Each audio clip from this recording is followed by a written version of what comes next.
Kyiv targets the heart of Russia's war financing. Ukrainian naval drones slam into two Shadow Fleet tankers, disrupting Moscow's covert oil pipeline to global markets. We'll have those details.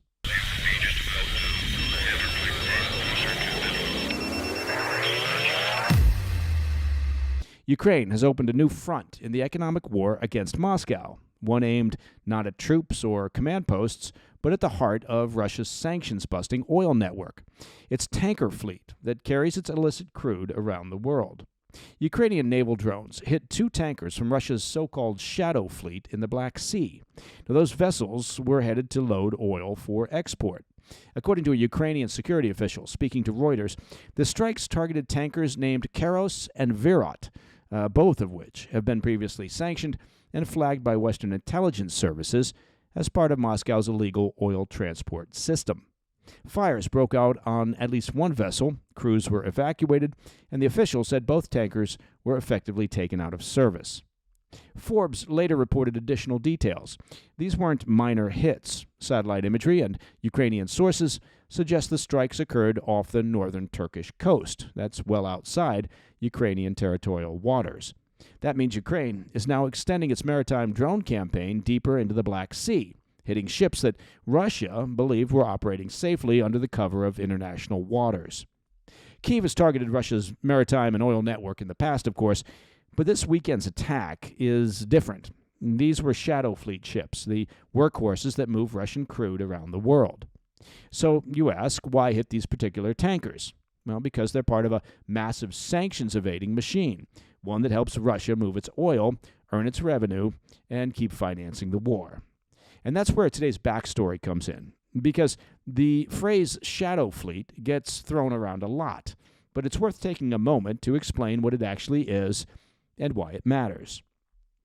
Since the invasion, the U.S. and its allies imposed sanctions on Russian oil, including a price cap designed to limit how much Moscow earns from each barrel that it sells. Now, that cap only works if Western insurers, shippers, and financial institutions refuse to support oil shipments above the allowed price. So Russia built a workaround, a dark, loosely regulated fleet of tankers designed to operate outside the Western system.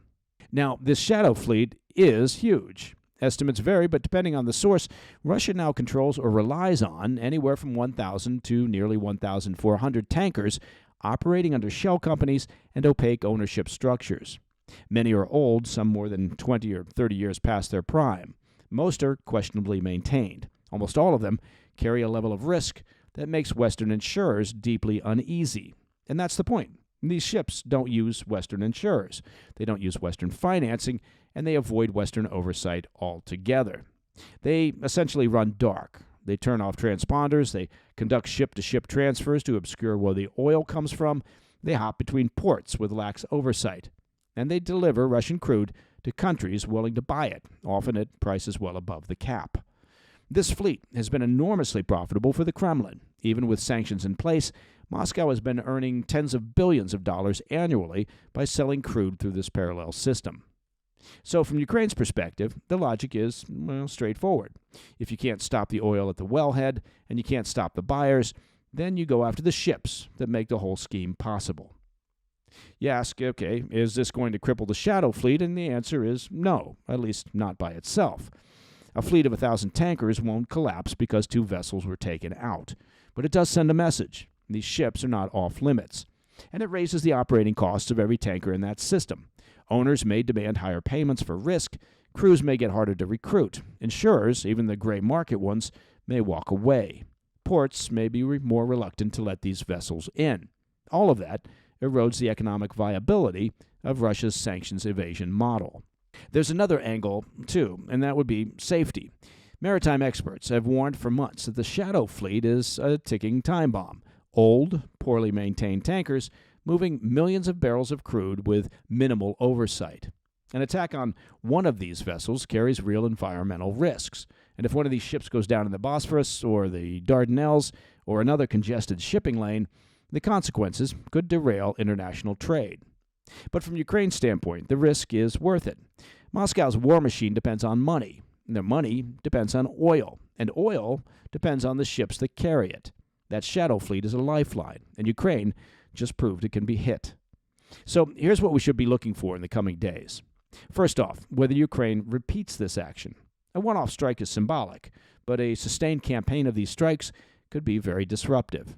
Kyiv has shown increasing ambition in its maritime operations, and if these drone strikes continue, Russia may be forced to reroute or even idle portions of its export network. Second, whether insurers and port states tighten enforcement. If ports in Turkey, India, or the Gulf begin scrutinizing these ships more closely, that could slow down Russia's exports dramatically. And finally, whether Moscow escalates its response. Russia has already warned Ukraine against targeting its energy infrastructure. Hitting tankers on the high seas, that's a different level of pressure, and the Kremlin may feel compelled to respond. All right, coming up next. A reported second U.S. strike on a suspected drug boat sparks calls for an investigation. And Trump's team heads to the Kremlin following discussions with Ukrainian officials. I'll be right back. Hey, Mike Baker here with a tip on how to feed your family right this holiday season. Look, this time of year, of course, everything gets busier, right? Schedules and travel, shipping, and even the grocery stores. So if you want to take one shopping burden off your table, here's a tip. Go to Tri-Tails Beef, right? They've got a straightforward solution. Now, you've heard me talk about Tri-Tails. They're a fifth-generation Texas ranching family delivering the most delicious beef straight from their property to your door. And now, just for the holidays, the Tri-Tails I'll Be Home for Christmas box, well, it's chock full of steaks. It's got the cuts you actually want when the house fills up, right? Ribeyes, strips, fillets, premium Angus raised on a Texas ranch that still does things the right way. And right now, it's 15% off, but you got to hurry. The deadline to ship before Christmas is December 14th, so get busy. If you want the holidays less stressful and more delicious, it's simple. Turn to Tri-Tails Beef. And if you're thinking about gifts, well, Tri-Tails also offers all sorts of other beef packages that you can send to family or friends. Practical and sure to be enjoyed. Just go to TriTailsBeef.com. That's TriTailsBeef.com. Welcome back to the PDB. We're now learning that the U.S. military went back for a second strike on a drug smuggling boat in the Caribbean after the first blast didn't kill everyone on board. It's a decision pulling Washington's attention back to that September operation. According to people familiar with the mission, the 2nd of September strike, which opened the military's campaign against narco-terrorists, didn't unfold as the Pentagon first described it. And what's becoming clear is that the controversy isn't about the first blast at all. It's about the second one. After the initial strike disabled the boat but left 2 drug runners alive in the water, American forces circled back and fired again, killing the survivors and sinking the vessel. As our regular listeners will remember, the White House announced the Caribbean military mission the day that happened. President Donald Trump framed it as part of a tougher posture toward narco-terrorist networks tied to Venezuela, groups that the White House contends have fueled tens of thousands of American deaths. But the administration never acknowledged a second strike or that survivors were targeted, and that omission has sparked this potential scandal. Secretary of War Pete Hegseth denied ever ordering commanders to ensure no one survived, pushing back on the Washington Post's recent reporting that he instructed so, calling the allegations, quote, fabricated, inflammatory, and derogatory. President Trump backed the secretary, stating that Hegseth assured him he, quote, did not order the death of those 2 men. Still, the Washington Post maintains that Hegseth verbally urged commanders beforehand to make sure no one on the boat survived the initial strike. According to the Post, when 2 individuals remained alive in the water, the operational commander ordered a second hit to follow the Secretary of War's direction.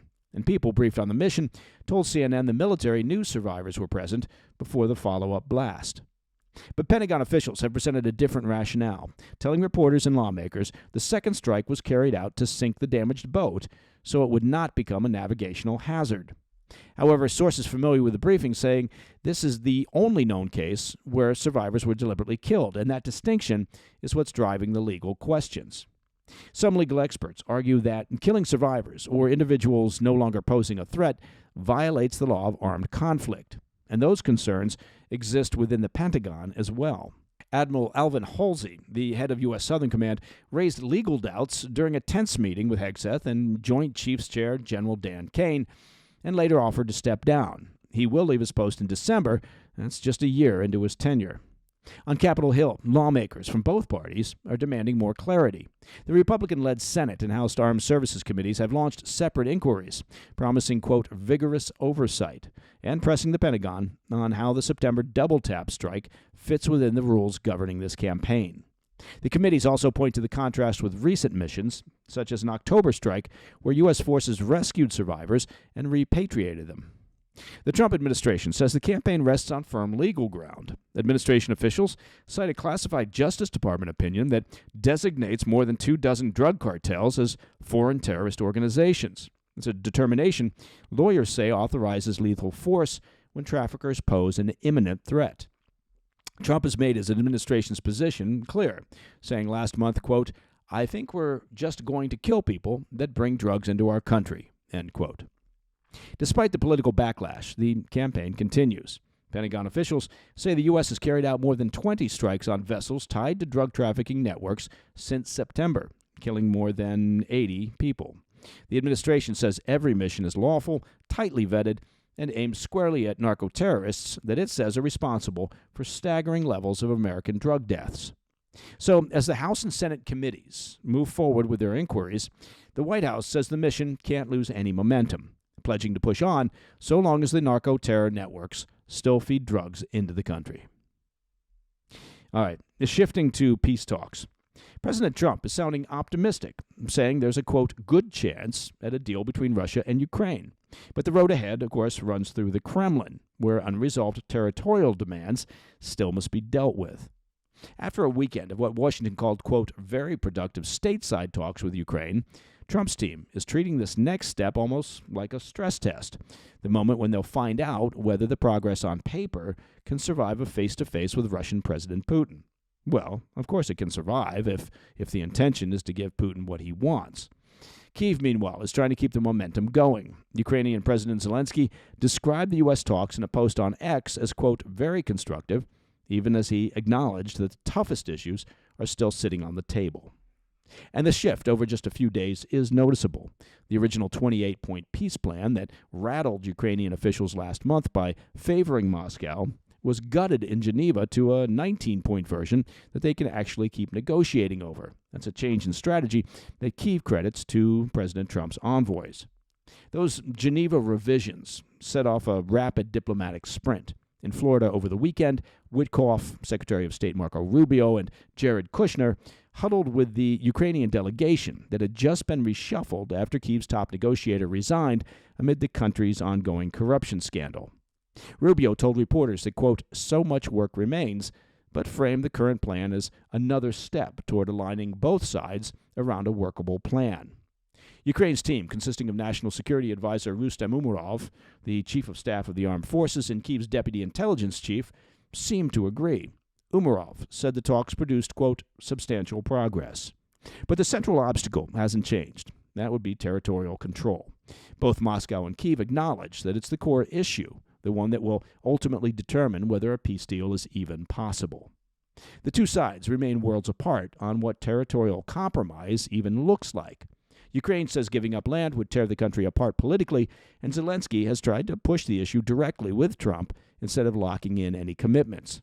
Russia, on the other hand, has shown no willingness to bend, and for the Kremlin, well, they want the Donbass. And Trump has been blunt about the complications, saying Ukraine's, quote, corruption situation isn't helping the process, but still told reporters aboard Air Force One that there's a chance, quote, we could make a deal.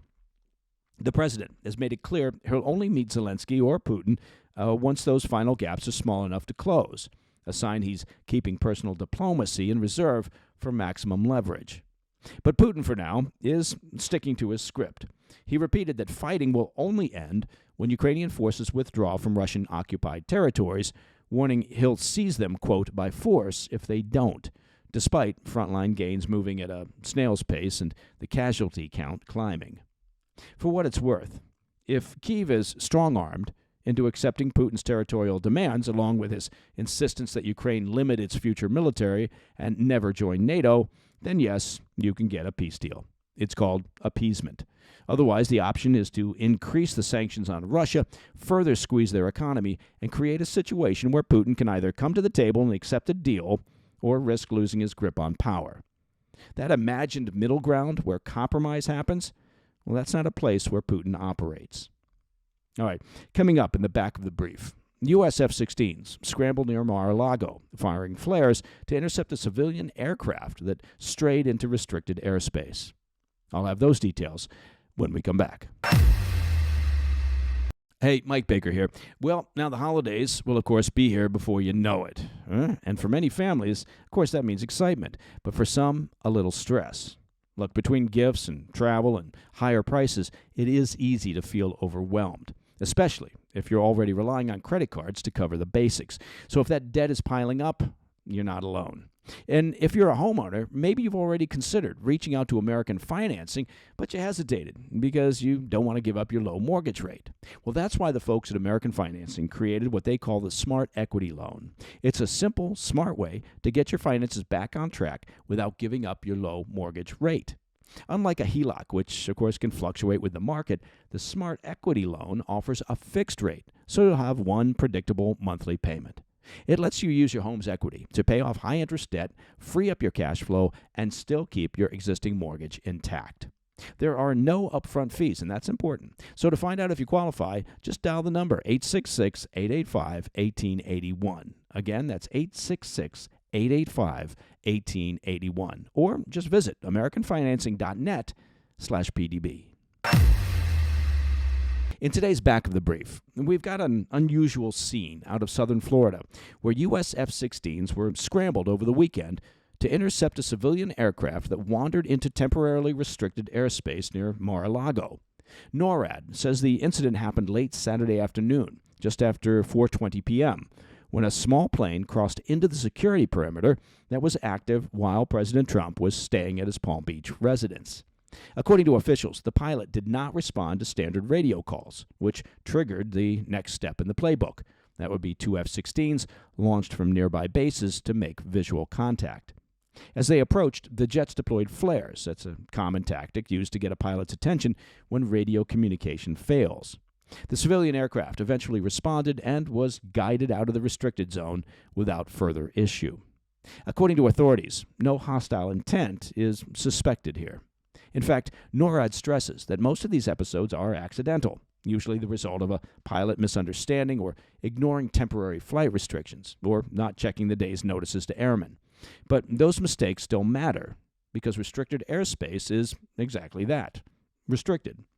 Around any sitting president or former president under Secret Service protection, these zones are enforced aggressively and without delay. If an aircraft crosses the line, the military responds, even if the ultimate outcome is benign.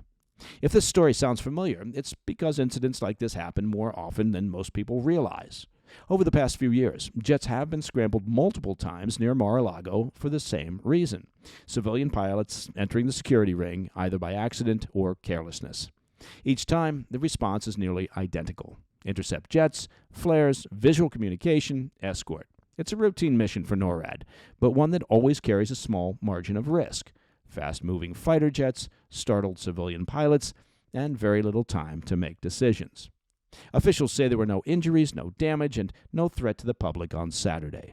The aircraft landed safely at a nearby airport, and authorities are still determining why the pilot ended up inside the restricted zone in the first place. The FAA may take administrative action depending on the final report. And that, my friends, is the President's Daily Brief for Tuesday, the 2nd of December. Now, if you have any questions or comments, please reach out to me at pdb@thefirsttv.com. And if you're jonesing for an ad-free experience, well, you can get that. Just become a premium member of the President's Daily Brief by visiting pdbpremium.com. I'm Mike Baker, and I'll be back later today with the PDB Afternoon Bulletin. Until then, stay informed, stay safe, stay cool. Hey, Mike Baker here, with a great holiday opportunity from our friends over at Birch Gold Group. Now, do you remember that great Burl Ives Christmas tune? It was called Silver and Gold. That's what we're talking about here. Because for every $5,000 that you purchase between now and December 22nd, Birch Gold will send you an ounce of silver. And if you aren't aware, silver happens to be up by over 60% this year. Here's the thing. When you're talking about protecting your hard-earned assets, it's important to diversify and to have a hedge against uncertain times and instability. That's why I encourage you to consider buying gold from Birch Gold Group. Let Birch Gold Group help you convert an existing IRA or a 401k into a tax-sheltered IRA in physical gold. And for every $5,000 you buy, you'll get an ounce of silver for your stocking or for your kid's stocking. It's a great way to teach them about investing and building a smart portfolio. Just text PDB to 989-898 to claim your eligibility for this offer. Again, text PDB to the number 989-898 today, because Birch Gold's free silver with qualifying purchase promotion, well, that ends on December 22nd. Again, text PDB to 989-898. Hey, thanks for tuning in. If you enjoyed this video, don't forget to hit that like button and leave a comment, a really positive, nice, and kind comment. That would be appreciated. And if you're not already subscribed to our channel, make sure to subscribe and turn on notifications so you don't miss any of our daily updates.